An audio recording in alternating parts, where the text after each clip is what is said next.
நமக்கெல்லாம் பொழுது விடிஞ்சாலும், முடிஞ்சாலும் என்ன சமைக்கிறதுன்னு யோசிச்சா போதும். நேரம் போறதே தெரியாது. இதில மீன் குழம்பு, கருவாட்டு குழம்புலாம் வச்சுட்டோம்னா 2 நாளைக்கு ஜாலி தான். சமைக்கிற வேலையே இருக்காது. அத வச்சு ஒப்பேத்திரலாம். இன்னைக்கு மீனு கொஞ்சம் சீப்பா கிடைச்சதுனால, கல் மீன் போடுறதுக்கும், குழம்புக்கும் வாங்கியிருந்தேன். இந்த மீன் வறுவல் ரெசிபி கீழ லிங்க் குடுக்குறேன். வேணும்னா செக் பண்ணி பாருங்க. மீன் குழம்புக்கு வெங்காயம், பூண்டு, தக்காளி எல்லாம் வதக்கி மஞ்சத்தூள், கல்லுப்பு சேர்த்துட்டு, தேங்காய் துருவுனது சேர்த்து குழம்பு மிளகாத்தூள் போட்டு நல்லா அரைச்சு எடுத்துக்கணும். வெங்காயம், பச்சை மிளகா, தக்காளிலாம் தாளிப்பு குடுத்து, அரைச்ச விழுது சேர்த்து, புளி கரைசலும் விட்டு, நல்லா திக்கா கொதிச்சதுக்கப்புறம் மீன் விட்டு இறக்கணும்.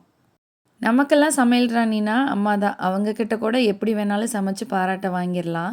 ஆனா சமையல்ல ஏபிசிடி கூட தெரியாத ஹஸ்பண்ட் கிட்ட பாராட்டு வாங்குறது ரொம்ப கஷ்டம். நம்ம அவ்வளோ கஷ்டப்பட்டு செஞ்சு குடுத்துருப்போம். பட் 1000 கருத்து சொல்றதுக்கு வந்துருவாங்க.